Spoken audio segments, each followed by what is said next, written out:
দর্শক, আজকের যে বিষয়গুলোর আলোচনা করতে চাই তার প্রথম হলো যে প্রফেসর ইউনূস কি দেশবাসীকে বিশেষ কোনো চমক দিতে যাচ্ছেন। দ্বিতীয় গুরুত্বপূর্ণ খবর, এবার ভাঙা শামুকে পা কাটতে পারে বিএনপি, অর্থাৎ বড় রকম ধাক্কা খেতে পারে। 3, জাতীয় পার্টি এবং আওয়ামী লীগ তার মিডিয়া ব্যবহার করে বিএনপি জামাতের মধ্যে ভয়াবহ একটা গোলযোগ সৃষ্টি করে কি ফায়দা নিতে চাইছে এবং আগামী নির্বাচনে কে সংসদে বসতে পারে, মানে কে বিজয়ী হয়ে সরকারে বসতে পারে, কে বসতে পারে বিরোধী দলে, তার সম্ভাব্য কিছু আলোচনা তুলে ধরার চেষ্টা করছে। প্রথম যে বিষয়টি আসে সেটি হলো বাংলাদেশের গণমাধ্যমগুলো, আমরা জানি অধিকাংশ পত্রিকার মালিক আওয়ামী লীগ, জাতীয় পার্টি, আর পরবর্তী কাতারে আমরা বিএনপিকে খুঁজে পাবো। টেলিভিশনের ক্ষেত্রে অধিকাংশ টেলিভিশনগুলোর মালিকই আওয়ামী লীগ। কিন্তু আওয়ামী লীগ চলে যাবার পর এই টেলিভিশনগুলো খুব ভালো হয়ে গেছে, বিষয়টা আমরা অনেকে মনে করছি, তাই আসলে তা না। টেলিভিশনগুলোকে একটা নীরবতার মধ্যে আমরা দেখছি, বাট তারা একটা বিশেষ ইঙ্গিত বা সিগন্যালের অপেক্ষায় আছে। প্রতিদিন প্রথম আলো, যুগান্তর, সমকাল সহ আরো যে পত্রিকাগুলো আছে টেলিভিশনের মধ্যে, যমুনা, সময়, এরকম উল্লেখযোগ্য জনপ্রিয় টেলিভিশনগুলো যে আছে, তারা যে টকশো করছে বা বিশেষ কলাম করছে বা বিশেষ প্রতিবেদনগুলো লিখছে, দেখবেন খুব ইন্টেনশন থেকে পড়লে বুঝবেন যে বিশেষ একটি ইঙ্গিত তারা প্রচার করছে। বিএনপি এবং জামাত 20 বছরের একসাথে সংসার করা একটি রাজনৈতিক দল বা জোট, এবং আমরা 5 তারিখের পর এই দুটো দলকে আমরা পক্ষে বিপক্ষে দেখছি, কিন্তু ভেতরে তাদের মধ্যে এখনো একটা শক্ত বাঁধন আছে, এটা মানে না মানে।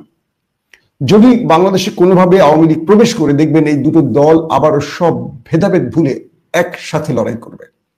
তো এই লড়াইটা যেন করতে না পারে এবং এই ফাটলটা যেন আরো স্ট্রংলি বা একটা মজবুত ফাটল তৈরি হয়, সেটার জন্য কাজ করছে আমাদের গণমাধ্যম।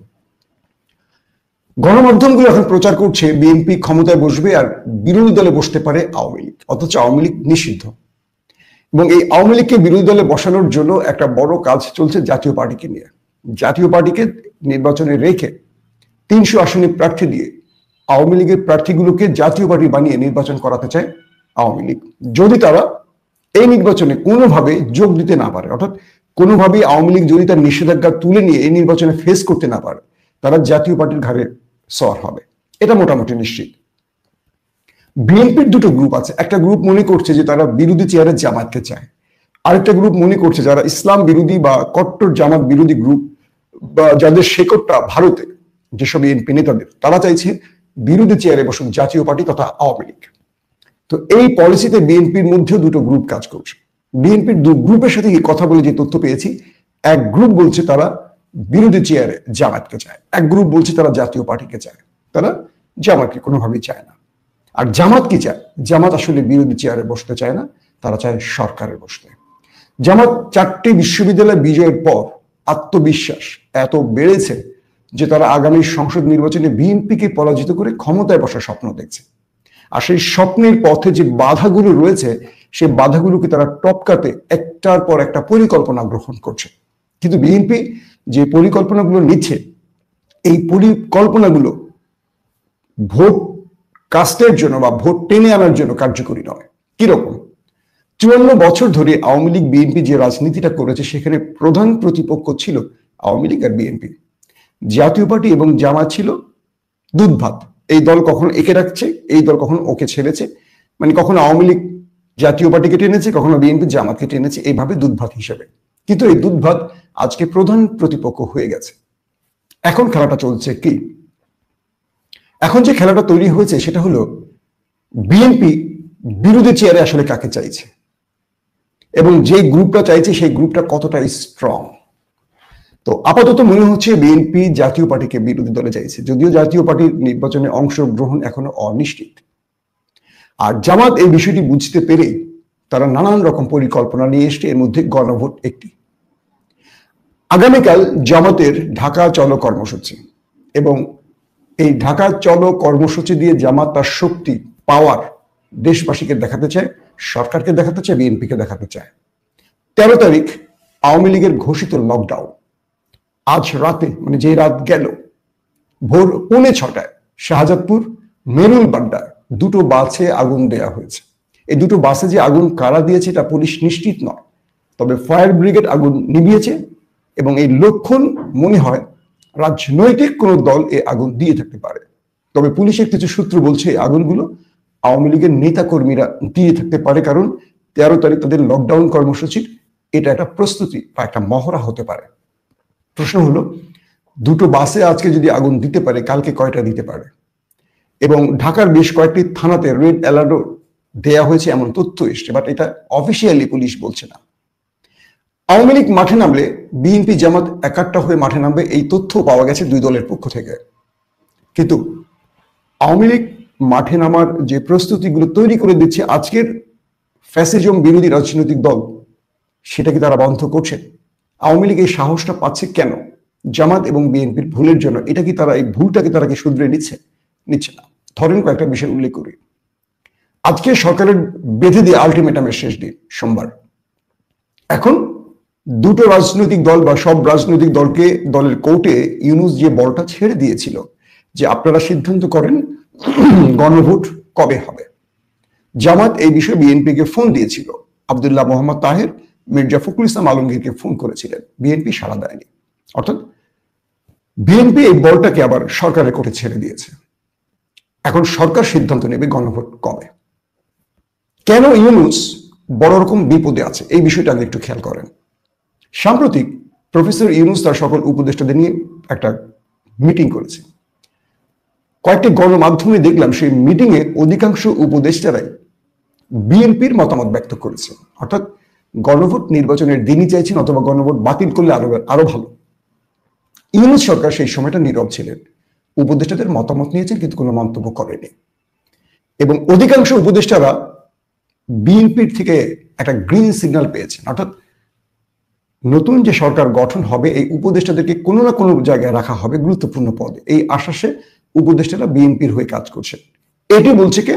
আমাদের গণমাধ্যম কর্মীরা, কিছু কিছু গণমাধ্যমে এসে, এবং জামাতও এরকম অভিযোগ তুলেছে বিএনপি এবং উপদেষ্টাদের বিরুদ্ধে, যদিও এই ব্যাপারে বিএনপি কোনো মন্তব্য করেনি। ইউনূস আসলে সেই বৈঠকে চুপ ছিলেন কেন? ইউনূস তার কোনো বক্তব্য তুলে ধরেননি কেন? দেখেন, যদি বাকি উপদেষ্টারা বিএনপির কোনো গ্রিন সিগন্যাল পেয়ে থাকে বা এক্সিট রুট বিএনপির কাছ থেকে পেয়ে থাকে, সেই চুক্তিতে তারা বিএনপির পক্ষে অবস্থান নেয়, কিন্তু দিন শেষে ফেসে যাবেন কে? প্রফেসর ইউনূস। প্রফেসর ইউনূস যদি বাঁচতে চান তার জন্য একটি পথ খোলা, জুলাই সনদ বাস্তবায়ন। খেয়াল করবেন, একটু বুঝে নিয়ে বিষয়টা। বর্তমানে অর্থাৎ 26-এ যে নির্বাচন হবে এটি সাংবিধানিকভাবে অবৈধ, কারণ সংবিধান বলছে এই নির্বাচনটি হবে 29-এ, অর্থাৎ হাসিনার পূর্ণ 5 বছর পর। কোনোভাবেই 26-এর নির্বাচন সংবিধান সিদ্ধ নয়। আবার গণভোটের প্রশ্নে বা জুলাই সনদের প্রশ্নে বিএনপি সাংবিধানিক বিষয়গুলো টেনে আছে, যেটা সংবিধান সিদ্ধ নয় এটা না। তাহলে আসছে নির্বাচন 26-এর ফেব্রুয়ারি নির্বাচন কি সংবিধান সিদ্ধ? এই উত্তরটা আবার বিএনপি দিচ্ছে না। তার মানে এখানে একটা বড় রকম ফাঁকি আছে। প্রফেসর ইউনূস কেন গণভোটটা করতে চান? তার বক্তব্যটা হলো এরকম যে প্রফেসর ইউনূস জুলাই সনদ স্বাক্ষর করে সেটিকে একটি আদেশ জারি করবেন, অধ্যাদেশের রূপ দেবে। এরপর এই আদেশটি বাস্তবায়নে তিনি যে জুলাই সনদ বাস্তবায়নের আদেশ করেছেন এটিকে জাতির কাছে গণভোটে পাঠাবেন, হ্যাঁ অর নো। তো হ্যাঁ জয়যুক্ত হলে প্রফেসর ইউনূস যে সিদ্ধান্তগুলো নিয়েছেন এই প্রত্যেকটা গণভোটের কারণে বৈধ হয়ে যাবে।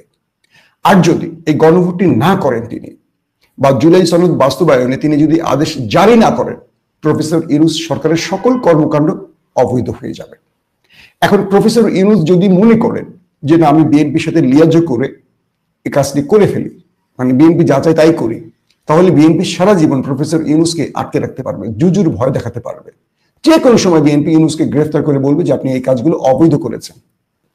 তাহলে ইউনূসকে কি করতে হবে? কোনো দলের কাছে হাতটা শিকুলে না বেঁধে বা জুজুর ভয়টা ঘাড়ে না চাপিয়ে তিনি যদি গণভোটটা করে ফেলেন, তাহলে তিনি মুক্ত হয়ে যাবেন এই বিপদ থেকে। তাকে আর কেউ আটকাতে পারবে না। কোনো দল, আদালত, সংবিধান মানে লঙ্ঘনের কোনো অভিযোগ তার বিরুদ্ধে আসবে না। তাই বিশেষ সূত্রগুলো বলছে প্রফেসর ইউনূস গণভোট চাইছেন এবং আগে চাইছেন। বাট তিনি কি তার উপদেষ্টা বা বিএনপির চাপ উপেক্ষা করে আগে দিতে পারবেন কি পারবেন না, এটা নিয়ে একটা মতবিরোধ আছে। প্রফেসর ইউনূসের ঘনিষ্ঠজনরা বলছেন তিনি আগে দেওয়ার সম্ভাবনা আছে। আমি কনফার্ম এই তথ্যটা বলছি না, অনেকে কোট করবেন না আমাকে, তার একটা সূত্র বলছি। কারণ প্রফেসর ইউনূস তার নিজের রক্ষার জন্যই জুলাই সনদ বাস্তবায়ন, এটা একটু বুঝে নেন, জুলাই সনদ কি এবং আইনি ভিত্তি কি, অধ্যাদেশ কি এবং গণভোট কি, এটা সংক্ষিপ্ত 1 মিনিটে বলি। জুলাই সনদ যে বিষয়গুলো তৈরি হলো রাজনৈতিক দলদের সাথে একটা ঐক্যমত কমিশনের মাধ্যমে, আলাপচারিতার মাধ্যমে, এটাকে বৈধতা দেওয়ার জন্য প্রত্যেকটা রাজনৈতিক দল সাইন দিল এবং এটাকে রাষ্ট্রের প্রধান নির্বাহী যখন সাইন করবে এটা আদেশ হয়ে যাবে। এই আদেশটি পরিপূর্ণ বৈধ হবে না ততক্ষণ যতক্ষণ এটা গণভোটে না যাবে। অর্থাৎ এই আদেশটিকে ইউনূসের সিগনেচারের পর এটিকে পাঠানো হবে দেশবাসীর কাছে, তারা ভোট দিয়ে এটাকে আইন করে ফেলবে, এরপর এটাকে নাড়ানোর ক্ষমতা কারো থাকবে না। তো সেই ক্ষেত্রে ইউনূস এই কাজটিকে বাস্তবায়ন করে যেতে পারেন বলে একটি গ্রুপের মতামত। গেল একটা ব্যাপার। জামাত এখন এই গণভোটের পক্ষে লড়াই চালাচ্ছে, বিএনপি গণভোটের বিপক্ষে, বিপক্ষে মানে নির্বাচনের আগে নয় পরে, এক গ্রুপ নির্বাচনের আগে, এক গ্রুপ নির্বাচনের পরে। এটা হয়তো আজকালকের মধ্যেই সরকারের পক্ষ থেকে সিদ্ধান্ত চলে আসবে। এই চমকটা ইউনূসের পক্ষ থেকে যে কোনো সময় আসবে, গণভোট আগে নাকি নির্বাচনের দিন। শেষ চমকটা আসলে কি হবে সেটা তো আমি বললাম যে ইউনূস নির্বাচনের আগে চাইছেন গণভোট হোক, এটা ইউনূসের কাছাকাছি লোকরা বলছেন। কিন্তু বিএনপির চাপ এবং বিএনপির সমর্থিত আজকের যে উপদেষ্টারা রয়েছেন তাদের চাপ উপেক্ষা করে ইউনূস কি এটা করবেন কিনা, কিন্তু ইউনূস তার নিজের রক্ষার জন্য হয়তো এটা করে যেতে পারে। 2 নম্বর বিষয়, বিএনপির সামনে বড় রকম বাধা সৃষ্টি করছে জামাত।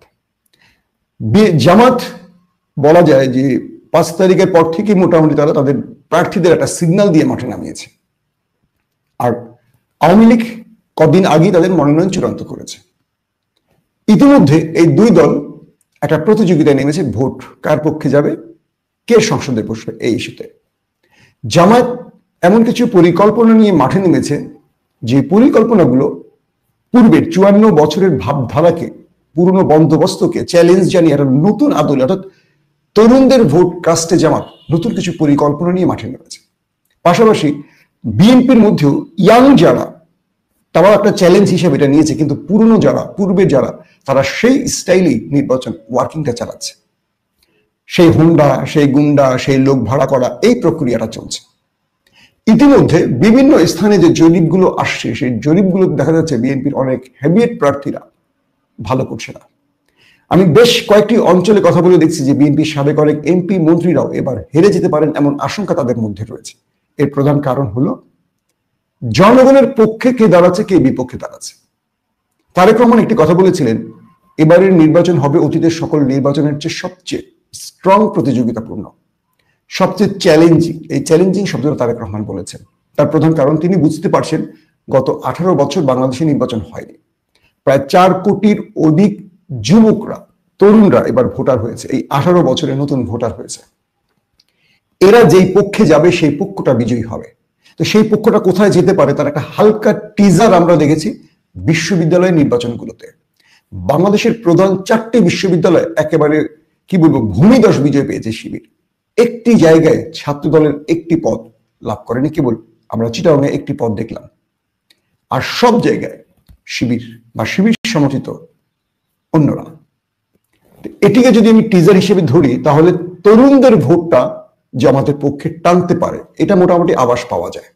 এখন এই বিশ্লেষণটা যদি আমি নিরপেক্ষ করি এভাবে বলবো, আমি যদি একটু পক্ষপাতিত্ব করে কথাটা বলতে চাই তাহলে এভাবে বলবো, যেটা বিএনপি বললে খুশি হয়। এবার বিএনপি জিতবে, বিএনপি বড় দল, আওয়ামী লীগের ভোট পাবে, জাতীয় পার্টির ভোট পাবে, অমুকের ভোট পাবে, 71 ইস্যুতে স্বাধীনতার পক্ষের শক্তি সব ভোট বিএনপি পাবে, জামাত মাত্র 10টা ভোটও পাবে, 10টা আসন পাবে না। এটা হলো যদি আমি কাউকে খুশি করে বলি, যেটা সবাই বলে এবং এই কথাটা বিএনপি পছন্দ করে। আর এই কথাটা বললে বিএনপি আমার প্রতি আরো আকৃষ্ট হবে, আমাকে ভালোবাসবে, আমাকে চাদর দিয়ে ঢেকে রাখবে। কিন্তু আমি যদি বিএনপিকে আয়না দেখাই তাহলে আমি বলি, আমি আগেই কথাগুলো বলছি যে যদি আমার কথা ভুল হয় তো ভালো, যদি ভুল না হয়, সঠিক হয়, তাহলে বিএনপি এই কথাগুলোকে একটু মূল্যায়ন করে তাদের সমস্যাগুলোকে দূর করে নেবেন নির্বাচনের আগে। আমরা ডাকসু নির্বাচনে, চাকসু নির্বাচন, জাহাঙ্গীরনগর নির্বাচনের আগে কিন্তু এই কথাগুলো বলেছিলাম, শোনেনি বিএনপি। নির্বাচনের পরের দিন বিএনপি বুঝতে পেরেছে, অনেকে ফোন করে বলছে যে তোমাদের কথাগুলো আসলে শোনা উচিত ছিল। আমি পার্সোনাল আবিদের সাথে কথা বলে আবিদকে বলেছিলাম, হামিমকে বলেছিলাম, মায়েতকে বলেছিলাম, কিন্তু তারা অনেকে আমাদের কথা রাখেনি, কারণ তারা রাখছে তাদের দলের সিনিয়রদের কথা। এটাই নিয়ম। তারপর ভরাডুবির মুখে পড়েছে ছাত্রদল। জামাত যে ক্যাম্পেইনগুলো করবে, বিএনপি যে ক্যাম্পেইন করবে, দেখবেন পরিবর্তন। জামাতের প্রত্যেকটা কাজের মধ্যে তার নতুনত্ব আনার চেষ্টা করছে। বিএনপি সেই পুরনো ব্যবস্থায় ফিরে যাচ্ছে। যে লোকগুলোকে টাকা দিয়ে ভাড়া করে আনা যায়, সেই লোকগুলো কখনো কোনো নির্দিষ্ট দলের হয় না। বিএনপির প্রতিটা কমিটি, ইউনিয়ন থেকে শুরু করে একদম কেন্দ্র পর্যন্ত যে কমিটিগুলো আছে, এরা প্রত্যেকে টাকার অপেক্ষায় থাকে। টাকা দিলে কাজ করবে। জামাতের কোনো ব্যক্তি টাকার জন্য কাজ করে না। তারা মনে করে এটা করলে তারা জান্নাতে যাবে, এটা করলে তারা বেহেশতে যাবে, এটা করলে তাদের ইসলামের বিজয় হবে, এটাকে ইসলাম হিসেবে তারা নিয়েছে। জামাত এভাবেই মনে করে। বিএনপির আপনি দুজন কর্মী নামাতে পারবেন না টাকা না দিলে, মিছিল করাতে পারবেন না টাকা না দিলে।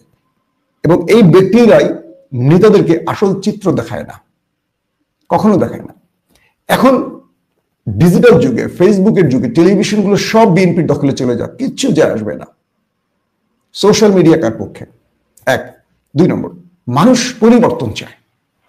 আপনি যদি মনে করেন যে ভয় দেখিয়ে হুমকি দিয়ে ভোট নিয়ে যাব পূর্বের মতো, এবার সেটি হবে না, লিখে রাখেন, 100 ভাগ কনফার্ম লিখে রাখেন। কাউকে ভয় দেখিয়ে এবার ভোট নিতে পারবেন না। ভোট নিতে গেলে মন জয় করে নিতে হবে। কিভাবে সেই মন জয়টা করবেন? আপনি নির্বাচিত হলে কোন ভবনটা বানাবেন, কোন রাস্তাটা বানাবেন, এটা কি আমাদের এমপিদের কাজ? অবশ্যই না। এমপিরা হলো আইন প্রণেতা, পার্লামেন্টে বসে দেশের জন্য আইন তৈরি করবেন। কিন্তু আমাদের এমপিরা ওয়াদা দেন, আমি এই ব্রিজ বানিয়ে দিব, এটা করে দিব, এটা কিন্তু এমপিদের কাজ না। আবার আমাদের এমপিরা, তাদের পেছনে যেসব নেতারা ছোটেন, এরা প্রত্যেকে তাদের এমপি বিজয়ী হলে ঠিকাদারি কাজটা সে পাবে। ইতিমধ্যে বিএনপির প্রায় 200 মতো নিজেরা নিজেদেরকে মেরে ফেলছে গত 15 মাসে। 200-র মতো নির্বাচনের আগে। এই যে এখন নির্বাচনী প্রচারণা শুরু হবে, আর কতজন লোক মারা পড়ে আল্লাহ ভালো জানে, কার মায়ের বুক খালি হবে আল্লাহ ভালো জানে।